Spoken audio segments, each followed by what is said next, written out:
In the peaceful and verdant expanse of the ancient forest, where towering trees sway gently under the whisper of the wind, we find Ruru, a sage whose heart burns with sorrow and vengeance.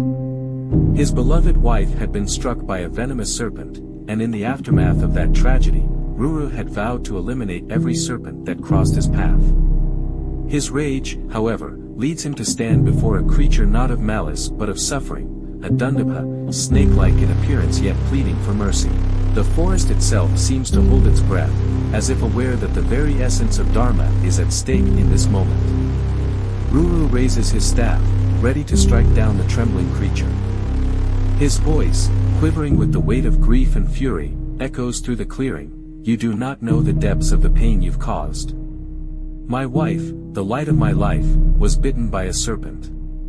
I swore to the gods that I would take vengeance, that I would kill every serpent I encounter." The Dundubha, eyes wide with fear yet filled with wisdom, responds softly, its voice calm and deliberate despite the peril. "O Brahmana, do not confuse me with those who possess venom and malice. I am no ordinary serpent, but a Dundubha. Like all creatures, I too suffer, and killing me would be an act of injustice." Ruru hesitates, the words of the Dundubha tugging at his sense of righteousness. His hand, gripped tightly around the staff, wavers as his mind battles between his desire for revenge and the voice of reason stirring within him. "What are you then, if not a serpent? Why do you appear in this form, lying here as though waiting for death?" The Dundubha's eyes gleam as it speaks of its tragic past. "I was once known as Sahasrapat, a revered sage, much like you. But I was cursed by another Brahmana for a moment of jest taken too far. Now, I dwell in this form, awaiting the day when a soul full of compassion will free me from this misery."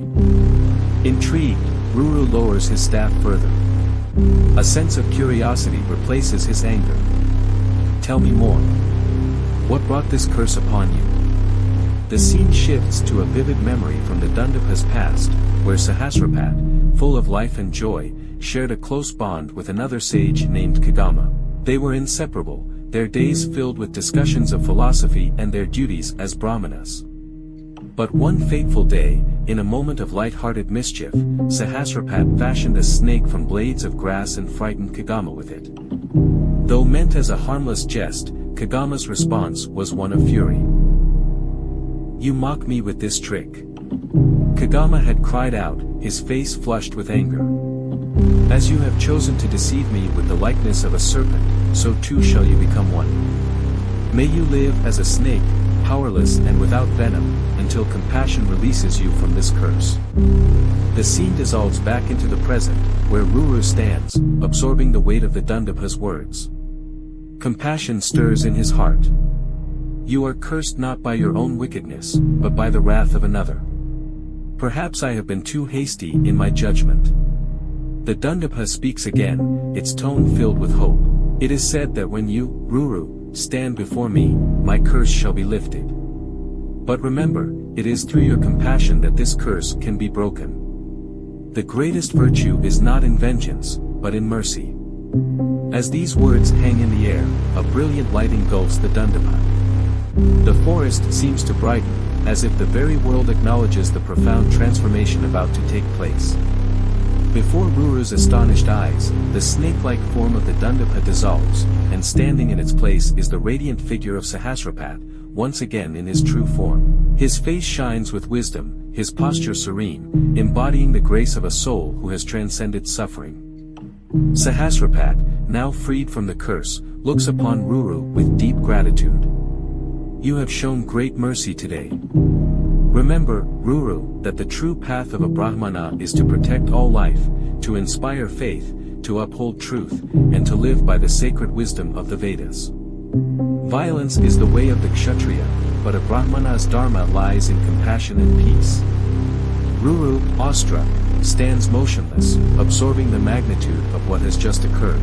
The transformation before him, not only of the Dundubha into Sahasrapat but within his own heart, has reshaped his understanding of dharma. His journey of vengeance had led him to this pivotal moment of enlightenment.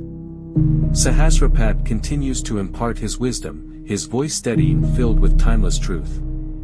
Recall the tale of Astika, the wise Brahmana who saved the serpents from Janamajaya's great Sarpa Yajna. It was not through violence, but through wisdom and compassion that he saved countless lives. Let that story be your guide, Ruru. Let your heart lead with kindness, for that is the true nature of a Brahmana. The forest, which had stood still during this exchange, now seems to come alive once more. Birds sing, and a gentle breeze stirs the leaves, as if nature itself celebrates the lessons learned on this sacred ground. Ruru, filled with newfound wisdom, lowers his staff completely, no longer a weapon of vengeance but a symbol of peace. As the radiant figure of Sahasrapat fades into the distance, Ruru bows his head, offering a silent prayer of thanks. He turns and walks away from the clearing, his steps light with the knowledge of his true dharma. The staff, once raised in anger, now rests gently in his hand, a reminder of the day he chose compassion over wrath. In the heart of that ancient forest, the lesson of dharma was not only taught but lived, and Ruru, transformed by the experience, walks the path of peace, understanding that in sparing life, one preserves the very essence of the divine.